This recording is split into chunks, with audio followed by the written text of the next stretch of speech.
Okay, this is an election of firsts, including the first where generative AI is accessible for anyone and everyone to use. Here's some of what we're seeing online. All you need is to invest $350 and start making profit. Spoiler alert, this video is not real. Neither are these deep-faked news anchors. It's all been manipulated to confuse people politically and sometimes scam them too. This video, released by the conservative leader himself, stirred up debate online. Is this AI? Or is Pierre Poilievre just having a great hair day? Il y a du monde qui trouve que j'ai un style trop direct, trop franc. No wonder it's confusing. New research shows there's been a dramatic rise in fake political content. More than a quarter of Canadians have been exposed to sophisticated, polarizing posts. It is very polarizing out there. Heidi, a quarter of Canadians have seen this type of content.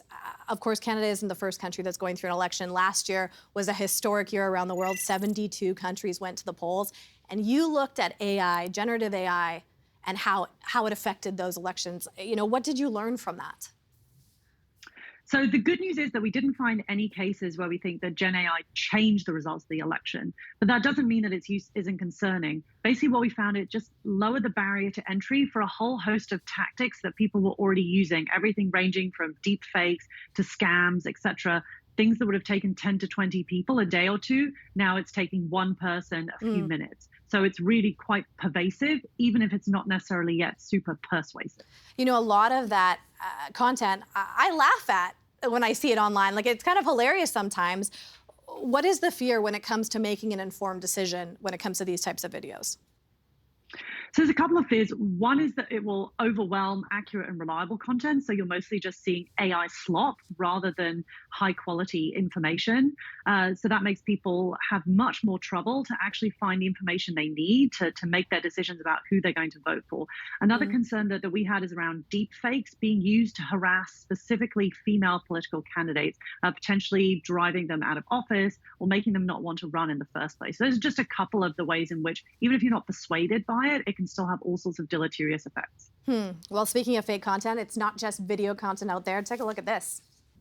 Have you seen these fake ads floating around on the internet? It looks like the public broadcaster, but it's not.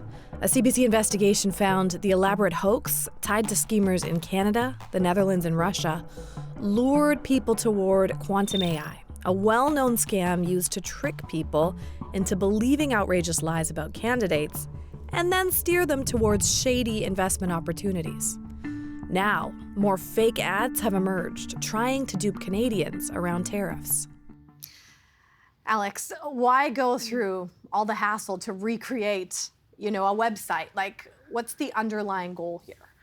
I mean, the underlying goal, it's hard to tell. A lot of these people just seem to be trying to make money. I mean, I think it's important to note that it's not always about trying to make a political point during an election. Sometimes people are just grifters, misinformation and trying to make money have always been interlinked. I think it's interesting that this is not particularly a new tactic. I wrote about some of these fake ads last year, and they often seem to be doing what we would think of as almost A/B testing, where they try different news outlets, try different people, and just try to see what sticks. Howie Mandel was big for a while. Mary Berg was big for a while.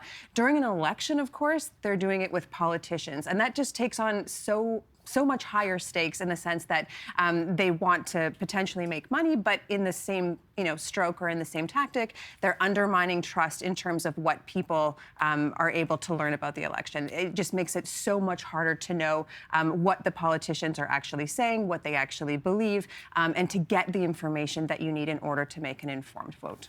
Okay, I got to move on to the ongoing tension with the U.S. It's top of mind, this election, for every Canadian. The Logic has done some great reporting on X, formerly known as Twitter, and its impact in spreading mis and disinformation. James, what should Canadians care about? I see so much around tariffs. So why should they care if the tariff information is wrong?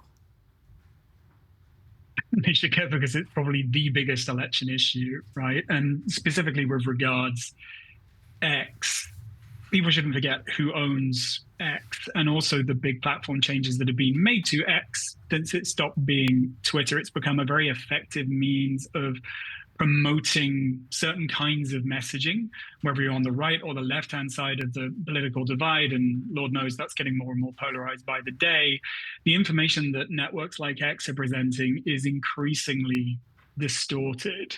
And when people are coming to make quite nuanced decisions at the ballot box, not having access to good, accurate, properly fact-checked information is pretty problematic. And on X, that's increasingly hard to come by.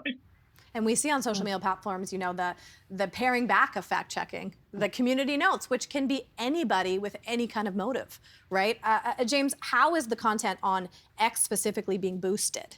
The content that's bad information.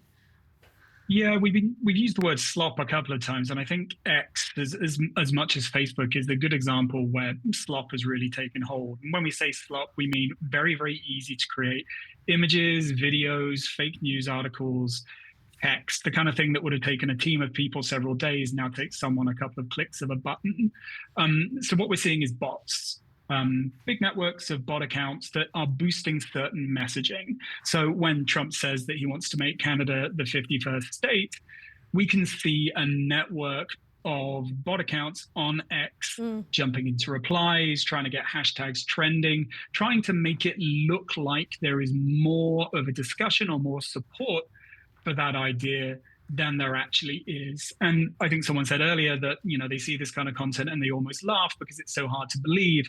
But over time, seeing that there are a lot of people that are seemingly saying that maybe the 51st state isn't such a bad idea, or that posts from people coming out in support of Donald Trump are getting lots of retweets, they're getting lots of likes, et cetera, et cetera.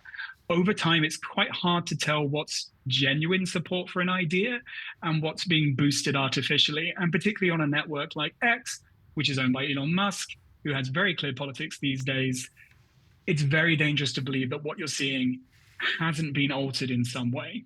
So with that in mind, Heidi, because you brought up those long-term consequences, like have we seen, you know, is there an example you can point to in the world that you say that is where it hit? The misinformation and disinformation clearly influenced this situation. So I think, as I say, it's more the long-term consequences. So if we look, for example, at the large percentage of people in the US who believe that the 2020 election was stolen, as I said, that didn't come out of a vacuum, came out of decades. Social media built on that. And I think we, as of yet, have not seen huge percentages of Canadians who have similar beliefs around something like an election. But it's a warning sign of what can happen if we don't pay attention and talk about issues like this. So Heidi, what should people be thinking about after their ballot is cast then? So I think there's a couple of things to think about.